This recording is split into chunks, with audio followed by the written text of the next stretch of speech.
time, preaching will tell the truth about your own personal spiritual health. What's most important to you?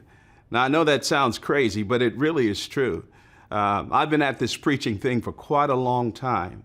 And authenticity, spiritual vibrancy, your walk with the Lord is everything. And let me say that again. Your walk with God is everything. The greatest preachers of all times have not necessarily been the best preachers. Now, don't get me wrong, but the greatest preachers of all times that have had sustainable ministries and sustained impact have been the most godly. It is your godliness, it is your communion with God that releases the power in your own personal life. And so we need to be about the business. We need to be about the business of nurturing our first love, making Jesus the centerpiece of everything that we are. There's that great warning in Revelation chapter 2, verses 2 through 5, when John is on the Isle of Patmos and Jesus says, pick up your pen, I've got a letter I want you to write to the church at Ephesus. And these people were great folks, and Jesus commends them for right behavior and right beliefs in this very passage. In fact, he says in verse 2, I know your works, your toil, your patient endurance, and how you cannot bear with those who are evil, but have tested those who call themselves apostles and are not, and have found them to be false. I know you are enduring patiently and bearing up for my name's sake, and you've not grown weary. Well, there's no condemnation there, is there? He commends them, number one, for right behavior, those verbs you're holding up, you're doing the right stuff. And he also commends them for right beliefs. He says, you have put to test those who call themselves apostles and they're not. The tacit assumption is that you have a clear standard of truth and you embrace that. So you can have right behavior and you can have right beliefs. You can preach the truth.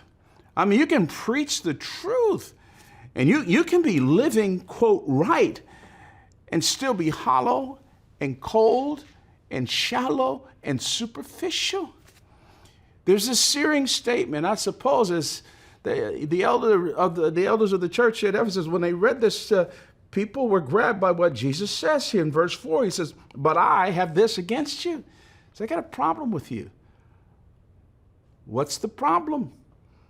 The problem is you have abandoned or left your first love. Now, in the text here, there's an ellipsis. I mean, I think what he's saying is that you love your right behavior and your right beliefs more than you love me. In fact, you've transferred right behavior and right beliefs and prioritized that and made that the essence of your walk and relationship with me.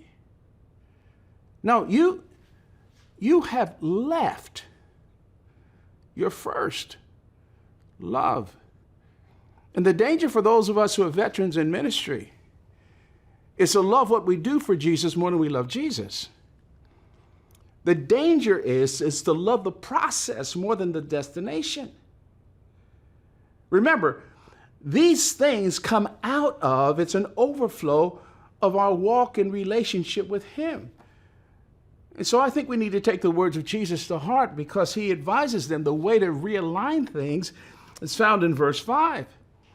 He says, you've got to do three things. You've got to remember, you got to repent, and you have to redo. He says in verse 5, remember therefore from where you had fallen. The term remember is a little bit of a double entendre. It means both to recall as well as to rehearse. Push the rewind button, go all the way back, all the way back, all the way back. And an application for us, before you had a platform, before you had people listening to you, before you wrote the blogs or the books or you did the podcast or whatever it might be, go all the way back, way, way back. You were so low that you had to reach up to touch bottom. You were enslaved to sin, so was I. And who delivered you? You weren't delivered by your turn of a phrase or by your insights. You were delivered by Jesus. Go back. Recall that But the word also means to rehearse. In other words, bring that memory forward. Bring it forward. It's always Jesus. Anything good about you is Jesus. Anything great about your ministry is Jesus. It's a person. It's not you. It's not me. It's not ever been about us. It's about him. God won't trust some of us with visibility. It's because we will pimp his glory.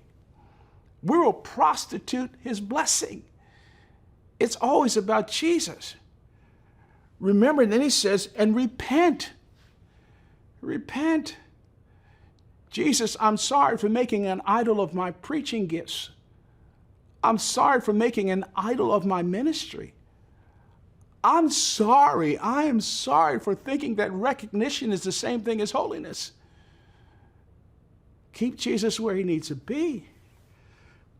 Then he says, and do the works you did at first. What works did they do at first? I believe when Paul came to Ephesus and these people were walking out of these pagan temples, and they heard this man talk about Jesus' death, burial, and resurrection. They responded to Jesus, and they experienced forgiveness. And I believe what he's saying here, although the text doesn't say it, I think it strongly implies the affection that you had for Jesus, that you told him that you love him, that you care about him, that he cares about you, that he's the centerpiece of your heart and life. That's how you maintain your first love. You remember, you repent, and you keep rehearsing and redoing and telling Jesus how much he loves you and how much you love him. Do those deeds. You did it first. Well, the whole point is this. It's the life that preaches. It's a person that we proclaim. And there's a direct relationship between my passionate pursuit of Jesus and the power that I bring to any platform or any pulpit or any arena.